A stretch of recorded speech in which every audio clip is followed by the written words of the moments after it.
പ്രേക്ഷകർക്കും filmy things എന്ന YouTube ചാനലിലേക്ക് സ്വാഗതം. അജിത്തിൻ്റെ ഏറ്റവും പുതിയ സിനിമയായ വിടാമൂർച്ചയുടെ ട്രെയിലർ അണിയറ പ്രവർത്തകർ പുറത്തുവിട്ടു. UA സർട്ടിഫിക്കറ്റാണ് സിനിമയ്ക്ക് ലഭിച്ചിരിക്കുന്നത്. മങ്കാത്ത എന്ന ബ്ലോക്ക് ബസ്റ്റർ ചിത്രത്തിന് ശേഷം അജിത്ത്, അർജുൻ, തൃഷ കൂട്ടുകെട്ട് വീണ്ടും വെള്ളിത്തിരയിൽ ഒന്നിക്കുന്നു എന്നതാണ് വിടാമൂർച്ചയുടെ ഏറ്റവും വലിയ ഹൈലൈറ്റ്.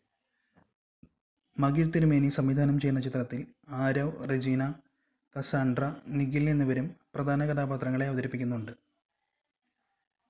ചിത്രം പൊങ്കൽ റിലീസായി ജനുവരിയിൽ തിയേറ്ററുകളിലെത്തുമെന്നാണ് വാർത്തകളുണ്ടായിരുന്നത്. എന്നാൽ ചിത്രത്തിൻ്റെ റിലീസ് മാറ്റിവെച്ചതായി നിർമ്മാതാക്കളായ ലൈക്ക പ്രൊഡക്ഷൻസ് അറിയിച്ചു. ഇപ്പോൾ ഫെബ്രുവരി 6-ന് ചിത്രം തിയേറ്ററുകളിലെത്തുമെന്നാണ് അറിയുന്നത്. അനിരുദ്ധ് രവിചന്ദർ സംഗീതം ചിട്ടപ്പെടുത്തിയിരിക്കുന്ന ചിത്രത്തിന് ക്യാമറ ചലിപ്പിക്കുന്നത് ഓം പ്രകാശും എഡിറ്റിംഗ് നിർവഹിക്കുന്നത് NB ശ്രീകാന്തുമാണ്. വേതാളം എന്ന സിനിമയ്ക്ക് ശേഷം അനിരുദ്ധ്, അജിത് കുമാർ കോംബോ വീണ്ടും ഒന്നിക്കുന്ന ചിത്രമാണ് വിടാമുയർച്ചി.